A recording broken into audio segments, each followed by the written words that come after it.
that we obtained of our subject in Colorado wearing that very distinctive brown jacket. You'll see that a little bit later here in some of the photographs that one of the assistant sheriffs is going to talk to you about. There's also a lot of conversation that I hear out there about the fact that the identifications, the credit cards, and the number of things that I provided to you previously did not show up as burnt in the explosion in the vehicle. And so I did think it was important for me to address a couple of those issues so you understand where we're at. That's a photograph of the wallet. It's a leather wallet. Clearly it's burnt up pretty well. However, that wallet was found in the back seat under some debris in the vehicle, and it contained, you'll see in this photograph, the credit cards, a photograph, and a number of other pieces of identifying information. The military identification that I initially told you about was also located within inches of the wallet. And you'll see much of this stuff does have some burn damage on it. The passport that I described to all of you was found in the back, in the bed of the truck under debris as well, and you'll see a photograph of that in there. I also had mentioned to you that we were going to be doing dental records to identify the subject in the vehicle. The Department of Defense provided those dental records to us. We then forwarded them to the coroner, and the coroner also provided a positive identification for us. Finally, we had also requested DNA from the family, which was provided to us, and it matched to our suspect. We then, of course, had now confirmed fully his identity to you. There has been, again, a tremendous amount of investigative effort that has been conducted now, and I'm going to introduce to you Assistant Sheriff Dory Corrin to go over some of the extensive investigation that has occurred. Dory? Good afternoon. I'm Assistant Sheriff Dory Corrin. I oversee our Homeland Security and Investigative Services group, which includes our counterterrorism unit that's been working around the clock on this investigation. I just want to briefly share a few updates on some key areas to include the operational activity that led up to this incident, a little bit of information on the post-blast investigation as we know it today, and then finally some of the information that we're discovering most recently about motives and plans to give you some insight on why this individual committed the act that he committed.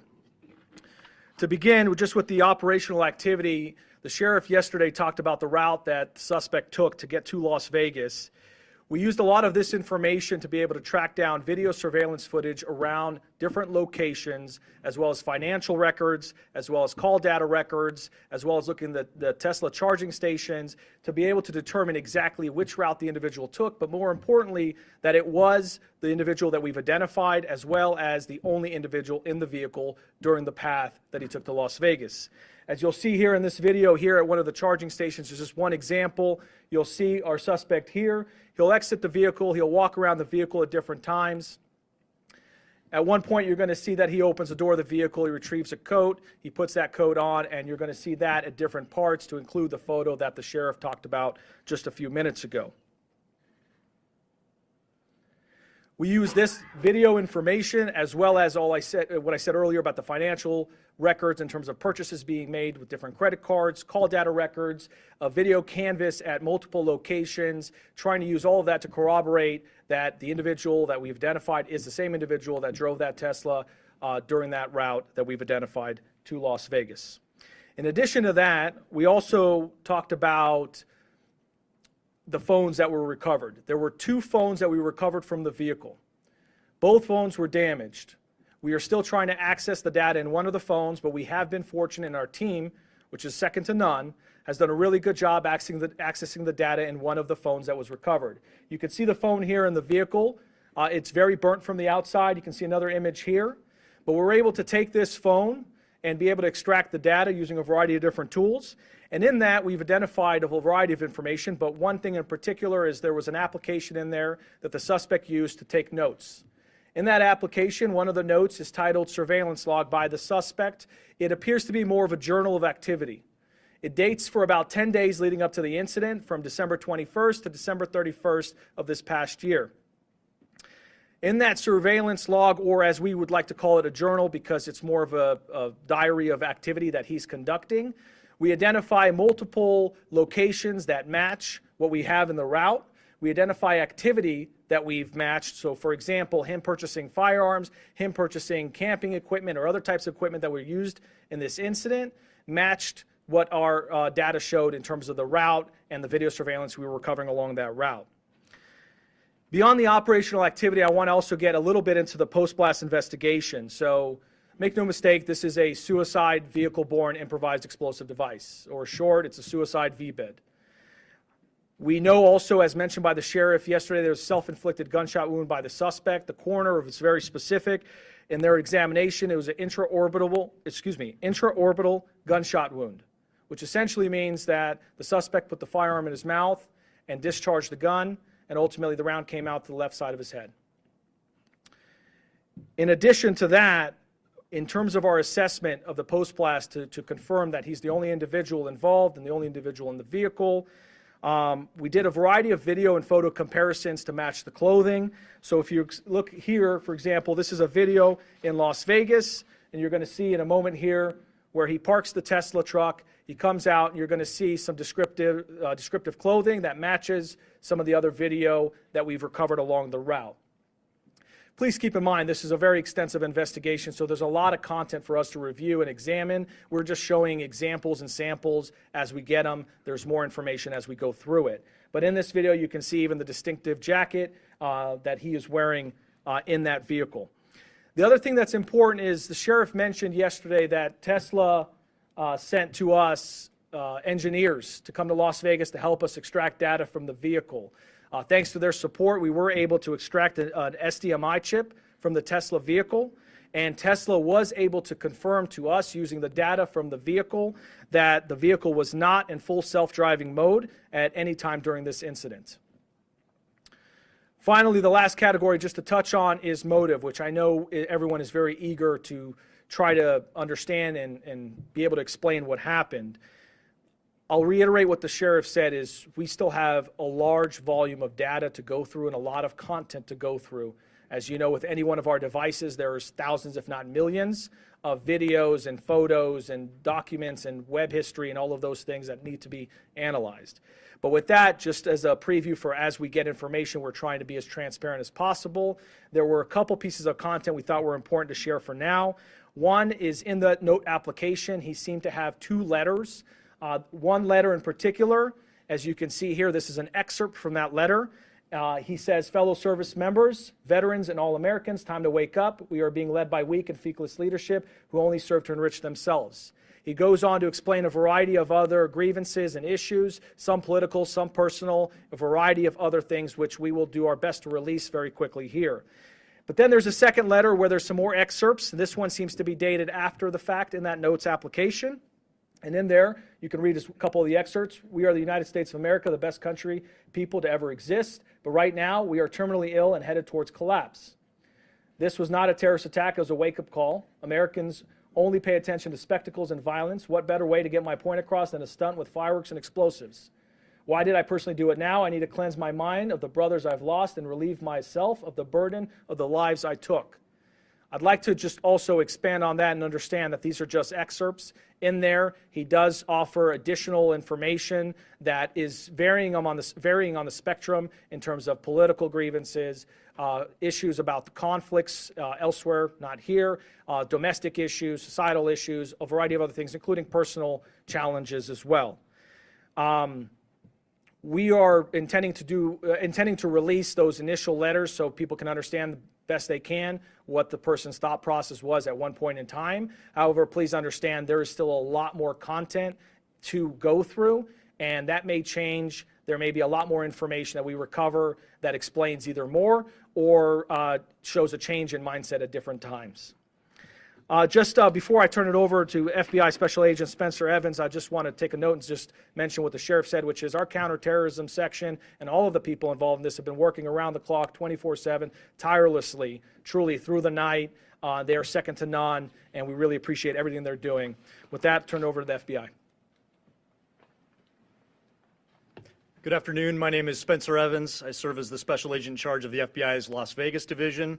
I'd like to express gratitude for everyone that's here today, and especially the partnerships that Sheriff Corrin just highlighted. It's been seamless collaboration between the FBI, ATF, Army, CID, Las Vegas Metropolitan Police Department. You know, if you walked into one of the command posts and someone's not wearing a uniform, you wouldn't be able to tell who works for which agency, and it's been outstanding collaboration. We do have significant updates that we're sharing with you from an investigative standpoint, but just want to reiterate, as Sheriff Corrin mentioned, there is still a lot of ongoing investigation. We have terabytes of data that we have to analyze. We have outstanding search warrants and subpoenas, interviews that are being conducted around the globe as we try to paint a comprehensive picture of exactly what happened. That being said, we do feel confident that we have a much better sense of how we arrived at the events of the 1st of January and additional information that we can provide. So I'd like to first begin by addressing something that continues to be widely speculated, whether or not there was any connection between what happened in New Orleans on New Year's Day and then the incident here in Las Vegas just a few hours later. Just to be clear, there is no evidence that these two events are connected. The only things that we have connecting them are incidental, what we believe to be coincidental similarities, in that both vehicles were rented through the same service, that they were both subjects served in the military, that they both stayed at an Airbnb, things like that. We've identified no telephonic or email communication between the subjects, no information that suggests that they knew each other, that they ever served in the same unit, that they were ever assigned at the same place at the same time and had interaction, and no witness interviews have corroborated or provided any information that the two events are connected in any way. In similar fashion, we have not identified any connection between this subject and any other terrorist organization. During the FBI's international investigation to date, as I mentioned, we have interviewed family members, friends, the subject's associates, and military members that he served with around the globe. Through these interviews, we've found that the subject held no animosity towards the president-elect. That's something that's also been reported. Investigative steps have discovered, and information from the Army indicates, that he likely suffered from PTSD, and we are also aware that there were potential other family issues or personal grievances in his own life that may have been contributing factors. Again, we're looking into all of that. It's evident that the subject considered, planned, and thoughtfully prepared for this act alone. That's what we believe, and we have no information to the contrary at this point. The FBI has been able to confirm some of this through the utilization of video footage in public areas as he traveled from Denver to Las Vegas. We have video footage that shows that he is alone outside of the vehicle, and that corroborates again what Las Vegas Metropolitan Police Department footage has also shown. The FBI, as the sheriff indicated, facilitated obtaining DNA from a family member that was able to be conclusively matched to confirm the subject's identity. As Sheriff Corrin mentioned, although this incident is more public and more sensational than usual, it ultimately appears to be a tragic case of suicide involving a heavily decorated combat veteran who is struggling with PTSD and other issues. Yesterday, I wanted to highlight, I mentioned a tip that was unverified that the FBI had received. Sheriff McMahill talked about this. It's now floating around there on podcasts. This is a tip that the FBI received after the bombing occurred that seemed to describe some of the personal grievances that the subject may have held. We still have not conclusively determined that that's from the subject, but feel confident based on evidence that we're uncovering on his devices that that was in fact from Livelsberger. I want to reiterate that, prior to this incident, the FBI did not have any information on this subject. He was not on our radar. He didn't have criminal history. There was nothing that we would have been looking into him for up until this point. Last thing I just wanted to highlight briefly is it's not lost on us. We understand that there were victims. While the subject himself was the only person that was deceased, there were several folks that were injured, and obviously any sort of incident like this has a traumatic impact on the greater community and folks that are rightly so going to be scared and concerned, and some people that were inconvenienced and some that were taken to the hospital with injuries. We'd like to remind everyone that we're working with Las Vegas Metropolitan Police Department advocates, the Office of Emergency Services advocates, and the Southern Nevada Resiliency Justice Center to offer services to these victims.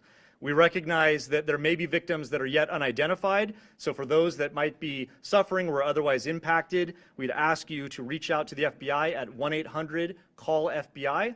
And in similar fashion, as we reiterated yesterday, anyone who has tips related to the subject or this particular incident, please call us at 1-800-CALL-FBI or submit a tip online at tips.fbi.gov. And with that, I'll turn it over to the Assistant Special Agent in Charge from the ATF, Kenny Cooper.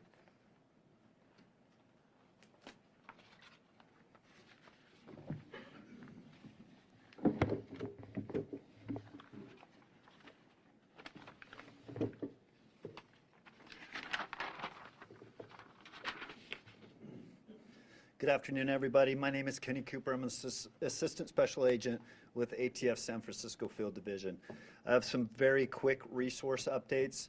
ATF has brought in some of our top experts from our National Response Team that will assist with the sifting through the debris of the Tesla. And that's an abundance of caution to make sure that we've got the initiation sequence identified as best we can from the evidence that survived the thermal event of this explosion, and to ensure that no other bad actors were involved in the initiation of that device.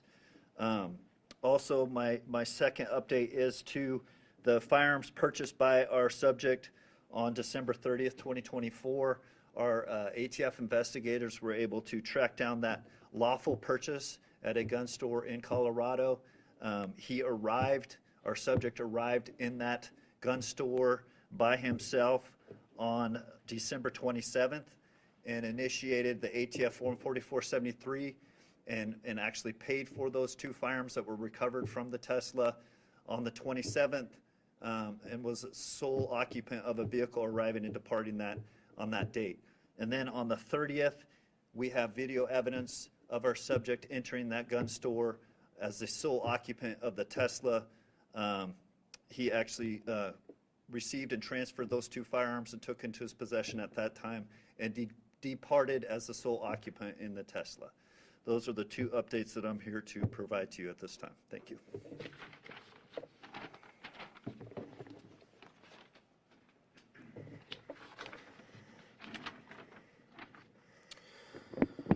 All right, with that, we'll entertain a couple questions. If you could, please identify yourself, and we'll go from there. David? David Charles, KOAA TV. Thanks for taking my question. Two quick questions. One, the video that you showed of him with the Tesla was able to extract that for you from the device, from the cart. The video you showed him walking around and at the charging stations. Yeah, so let me just, the question was, can we, the video that we show, sorry, I was standing back there, so I wasn't sure which one you were looking at, but the question is, the video that we showed at the Tesla charging stations, who provided that to us? I'll let Dory answer that. Without getting too far into the technicalities, there are various components in there that were retrieved. The SDMI card, it was not where the video was retrieved from. That was where we got the data to be able to determine that it was not in self-driving mode. However, Tesla did provide and helped our team be able to recover the thumb drive that records other types of data to include video by the Tesla. In what state is this in? Do we know? Kingman, Arizona. Second question is about the detonation. There's a lot of questions. How was he able to die by suicide and set this off? Can you just in very basic terms explain how that could happen to kind of stop these conspiracies that he's not? Yeah, so the second question is how are we able to explain the detonation versus the suicide? And we just believe it to be simultaneous at the time of the detonation. But again, that's why the ATF's bringing in the SABTs from outside to look at what that sequence was for the initiation of the explosion as well. And you know, it's very difficult to see inside of those Teslas, even with the camera angles that we have. And so we still remain challenged on finding some of that exact timing on all of that. Go ahead. Hi, Stephanie Price, Fox News. Hi, Stephanie. Hi. We're seeing reports that he had another alias as Matt Bird and went on a TV show in 2013. Have you guys been able to confirm that? So the question is if we knew of a alias of Matthew Berg and he had been previously on a television show. We've seen that reporting but have not verified that reporting. Behind you. Yes, Kevin Nyes with NBC News. How would you describe his state of mind in these final days, given everything that you read from his notes app and the manifesto that you see that you reference going around in the podcast? Have you guys been able to rule out that it was not from him, or is it still up in the air that it could have been from him? So the question is, how would I describe his state of mind in the manifesto that was described on the podcast? Have we been able to determine whether that was from him or not? And I'll answer the first part is, I'm not comfortable giving you state of mind just yet. I certainly am leaning a particular way, but again, I'd like to be factual to you. I think when you read the documents that we're going to give you a link to at the end of this press conference, that you can go in and make some of your own assumptions about what that is. But I will tell you that part of my hesitation on that is, I know that we have a lot more documents and number of things for us to uncover, and so I want to be able to provide to you only the factual information when I have it. And so I'm not gonna opine on what I believe his state of mind was at that particular time, but certainly you can see some troubling aspects in his personal life as well. And I don't know if you want to address the second part, Mr. Spencer. Yeah, so in terms of the so-called manifesto that's circulating online, we have strong evidence to suggest that it was the subject that wrote it, but we haven't conclusively proven that yet. And that evidence relates to other evidence that we're finding that we're able to compare that lead us to believe it was in fact him who sent it. J1? Do you have an update on? Is it J1? Yes, J1 from 13. Do you have an update on the conditions of the other people who were injured? The question is, do I have any updates on the conditions of the people who were injured? And I'm told that they're all relatively minor injuries, and they've all been released from the hospital. Kristen Drummond with News 3. As you were showing us these excerpts, can you say why definitively he chose the Trump International Hotel and why he decided to come here to Las Vegas?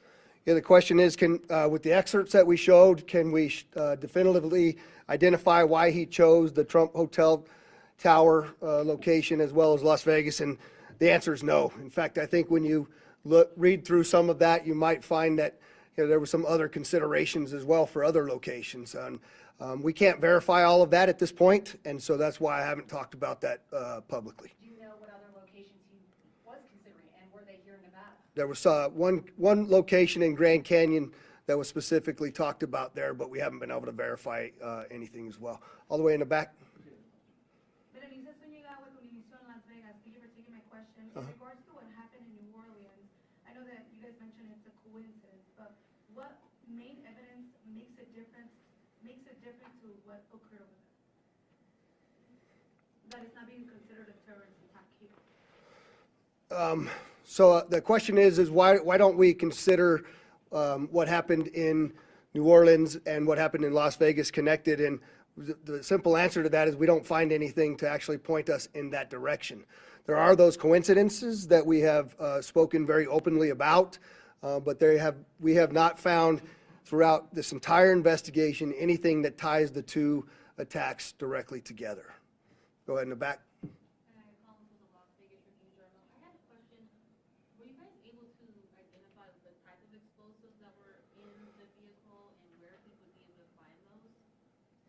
So the question is, were we able to identify the types of explosives that were in the vehicle and where he was able to find those? There's a mortar-type fireworks in the back of the vehicle, some camping fuel, and we do know that it looks like from that document that we're going to provide to you that he may have stopped outside of a location in New Mexico and obtained those fireworks legally. But that is another aspect of the investigation that continues. Hi, Noble. Thanks for taking my question. We've heard that the suspect wasn't opposed to President-elect Trump. Do we know anything about what his political views were? The question is that we know that we've said that he was not opposed, the suspect was not opposed to President-elect Trump, and do we know what his political views are or were? There's a variety of different reporting out there, Noble, on what that is, and some of the people around him and what their particular political views were. I think when you read some of these documents, you'll see that he actually calls it a stunt in one of these documents that we're going to release to you, that he was trying to get the attention of the American people because he was upset about a number of different things. But I'll let those writings speak for themselves. I'm not conclusively telling you anything about his political affiliations at this point, but I think that's more to come on that. Sir? Anders Gutierrez with CBS News. Talk to us about you have an individual who is obviously struggling with mental health here, a member of the military service. There are others out there who may be struggling with this, a lot of mental health issues here. when they read these letters that you're about to release, how do you quell others who are struggling with the same from carrying out and seeing this as an inspiration? How do you quell the copycats out there? Yeah, so the question is obviously there's mental health involved in this, as we've already talked about, and how do we quell the others that are similarly situated to him out there in America. And you know, I think Spencer rightly talked about this for a moment, is what you can tell by looking at this, that PTSD from a highly decorated United States currently serving military individual, from what I'm told was 5 tours of combat, obtained some of the highest awards you can get. It's not much different, quite frankly, than the reasoning why we started our wellness bureau here at Metro, and taking care of the heart, mind, body, and soul of the people that are out there doing this work, because they're exposed to things, they see things, they hear things, they feel things, and they smell things that most normal people don't have to do. And the heroes that are serving in the military and on the front lines of America's policing are challenged that way. And so I think, we need to really pay attention to those individuals, pay attention to what mental health in America looks like. And I think this is just one more incident that brings that to the forefront of where it is that we are in talking about these types of things. I'll take one more. Thanks for taking my question. Sure. Do you know why he chose the Cybertruck? Was he trying to send a message, considering who the CEO is? And then, just really quickly, could you confirm if the podcast you're talking about is the Sean Ryan podcast? The Sean what? Is it the Sean Ryan podcast? Is that the name of it? Yeah. So can I tell you why he chose the Cybertruck is the first question. No, not really. I haven't been able to find anything definitive about it. Secondly, is it the Sean Ryan podcast? And yeah, that's the podcast that I'm referring to. And I'm sorry, there was one more hand over here that, go ahead. Guy Tannenbaum, Channel 13 here in Las Vegas. Hi. Has there been any more speculation, more understanding on why he chose the route that he chose? Obviously, coming from Colorado, you can go through Utah. That's a more common way to hit the 15. Any more understanding when we're thinking about all the different potential sites that he could have chosen for this?